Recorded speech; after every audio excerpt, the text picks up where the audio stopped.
დილიდან განახლდა ამავე სასამართლოში ქუჩებსა და ტროტუარებზე პროტესტის გამოხატვის გამო მოქალაქეების გასამართლების პროცესიც.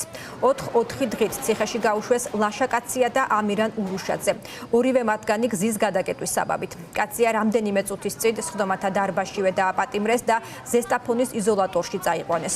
დღეს გაიმართება ნანა ბედინეიშვილის, ლევან ხმიადაშვილის, ირაკლი ახალკაცის და სესილი ბუთხუზის სასამართლოს ხდომებიც. ფორმულას ჟურნალისტი ლიზი ვეკუა მუშაობს სასამართლოში, ის ჩვენს ეთერს უერთდება. ლიზი, გითხარი რა ხდება ამჟამად მან და როგორ?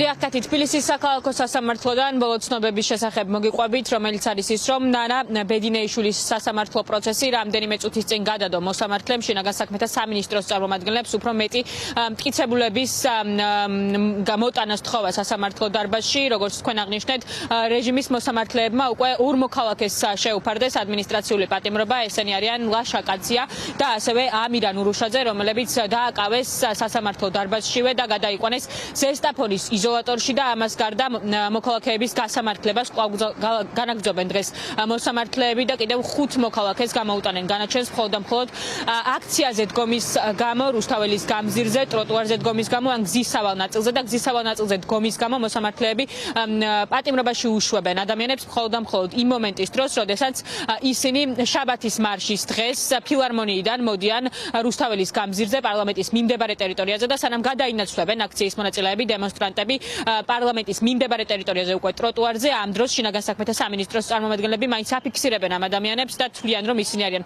სამართალდამგოები და მოაქვთ მათ წინააღმდეგ საქმეები უკვე თბილისის საქალაქო სასამართლოში და ამის შემდეგ მოსამართლეები ყველანაირი მტკიცებულების გარეშე, როგორც ამას ადვოკატები ამბობენ, მაინც უშვებენ მოქალაქეებს პატიმრობაში. ახლა თავარი ის არის, რომ ეს მოქალაქეები მიუხედავად იმისა, რომ ადმინისტრაციულ პატიმრობაში გაუშვეს, ამბობენ იმას, რომ არაპირებენ ბრძოლის შეწყვეტას ყველაფრის მიუხედავად იმისა, რომ ამ ქმედების განმეორების შემთხვევაში მათ შეიძლება საერთოდ ცისხლის სამართლებრივი პასუხისმგებლობა დაიკისროთ, ისინი კვლავ იდგებიან რუსთაველის გამზირზე, მაგრამ სანამ თითოეული სინდისის პატიმარი არ გათავისუფლდება.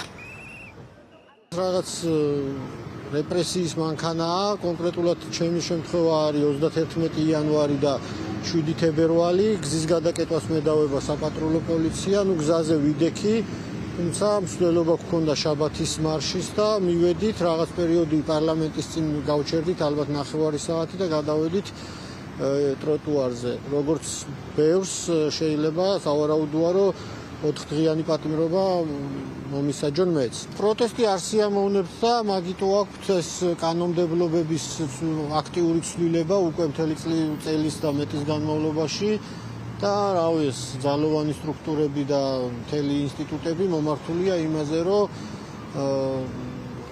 განსხვავებული აზრი ჩაახშონ. ვერც მოვასწარით კონტროლის გავლა, ანუ პირადობას ამოწმებდნენ და აი თავი არ მქონდა, ფეხი არ მქონდა შედგმული დარბაზში, უკვე ბორკილებს ადებდნენ. წაიყვანეს ზესტაფონში, თუ აი სადღაც, ანუ ეს მიდგომა რაც აქვს რეჟიმს, ანუ ვერ მოერია ვერც ერთ მართალ ადამიანს, ვერ შეაშინეს, დაგულეწეს, გვცემეს, გვაგინეს, ყველაფერი იქნეს. ოღონდ აი როცა ვამბობ წამებასთან გათანაბრებული მოპყრობა, როგორც ასეთი, აი ესეც არის წამებასთან გათანაბრებული მოპყრობა, იმიტომ რომ ახლა ამათ აქვთ გათვლა, რომ იქ ცალკეც ჩემმა უნდა ინერვიულოთ, ცალკე უნდა ინერვიულოს დედაჩემმა, აქეთ მე არავინ არაფერზე არ ნერვიულობ, ზუსტად ვიცით, როგორი უღირსებიც ხართ, მივმართავ რა თქმა უნდა, აი ამ ბოროტების, ანუ შემქმნელებს და თავად რეჟიმს. ვიცავდი ამირან ურუშაძეს ის გზის გადაკეტვის საქმე 31 იანვარზე მოსამართლე იყო თორნიკე კაპანაძე, მიუსაჯეს 4 დღიანი პატიმრობა.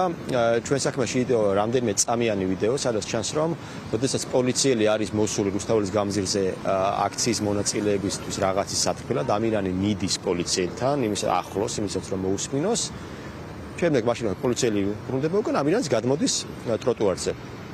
ეს იყო ჩვენი ერთ-ერთი არგუმენტი, რომ გზის გადასაკეთად კი არა პოლიციის მოსასმენად იყო ამირანი, მაგრამ მიუხედავად ამისა, მაინც გაამტყუნა მოსამართლემ იმ დღეს, რომელმა მოსამართლემაც ამინას მიუსაჯა, გუშინ მაგ მოსამართლემ სხვა პროცესი მქონდა და იმას უთხარი, რომ ურავის მიექნება მეთქი იმის განცე, რომ თუნდაც ერთი დღე არის საპატიო ამ ხალხს რატომღაც გქონდათ, რომ 3 დღე, 4 დღე არ აუშვას დიდი ამბავი. არა, იქ რო ზიხარ და უცებ რო ხვდები, რომ აი არაფრის გამო, საერთოდ არაფრის გამო, ტროტუარზე დგომის გამო, უბრალოდ დგომის გამო, აი გუშინ მაგალითად დაგვიდასტურა შინაგან საქმეთა სამინისტრო, რომ აი მარტო დგომის გამო გიჭერთო.